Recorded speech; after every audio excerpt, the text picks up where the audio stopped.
Magandang araw mga kaibigan. Okay, bigyan natin ng reaction, opinion ngayon itong post ng ang balita ngayon. Ano na ang status ni General Torre? Ito na, ang Gaba dili magsawa.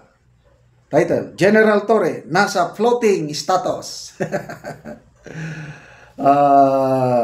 Lumilipad, walang patuto, gumagano lang. Kinumpirma ni bagong PNP Chief Jose Melencio Nartates Jr. na si General Torre ay kasalukuyang nasa floating status matapos siyang sibakin sa pwesto bilang hepe ng PNP. Ayon kay Nartates, hiwalay ang ranggo sa posisyon sa pwesto. Kaya kahit may mas mataas na ranggo si Torre, wala itong hadlang sa pagganap ng tungkulin ng bagong hepe. Sabi ni General Nartates, there are two, the rank and the position. Magkaiba po yun. If you are designated in that position, whether you are not still holding the rank, it's okay po, for as long as you can discharge your function. In this case, I was designated as Chief Philippine National Police. No problem po yun. Okay? 3-star lang siya. Kaya lang siya ang designated. Siya ngayon ang masusunod. Yung 4-star, wala. Yan na yung Merisi Gaba. Sa tanong kung ano ang gagawin niya kay Torre, paliwanag ni Nartates, well, he has been relieved as the chief and then ako yung chief. Meron naman pong process yan. He may be assigned dito sa Office of the Chief PNP, assignment lang po where he is being accounted.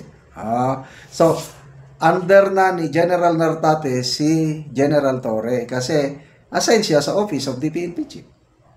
Magpakipakita lang ba doon? Makikapi-kapi? I don't know kung maganda siyang relationship, ay pwedeng magkapi-kapi. Kaya lang, I don't believe so na magpunta siya doon na magkapi-kapi for accounting purposes lang.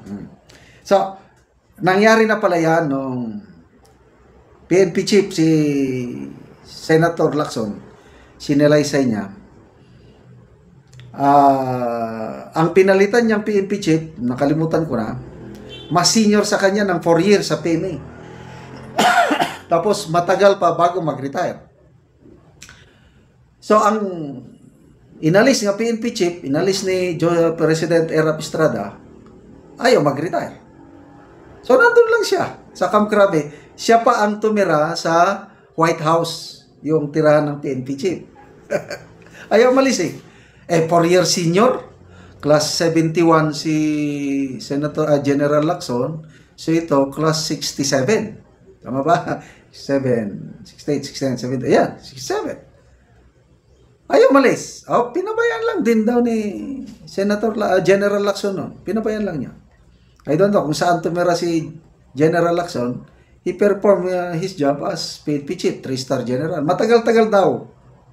Hindi daw kinausap ni General Lacson yung inalis na PNP Chief. Pinabayaan lang daw niya hanggang sa nagtagal.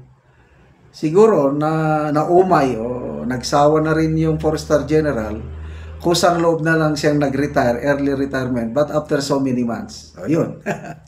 Na-promote na into 4-star general si General Lacson. So, ganyan lang po yan. Panapanahon lang. Panapanahon. Akala ni General Torre, forever na siyang mamamayagpag. Yung pala, biglaan. Grabe.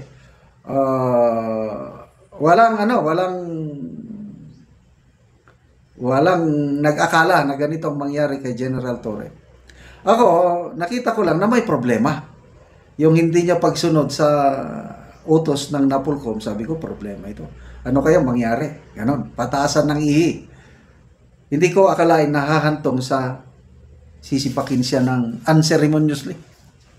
Grabe naman yung ginawang ganon. Sobra. Tapos, ngayon, operan pa siya ng posisyon.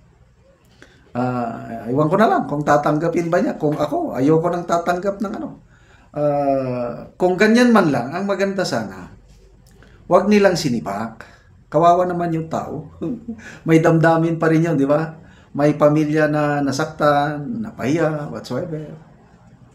So, kinausap na lang sana na kung ako ang presidente, tinawag ko, oh, ganito, tatanggalin kita, kaya lang, I will give you an honorable exit.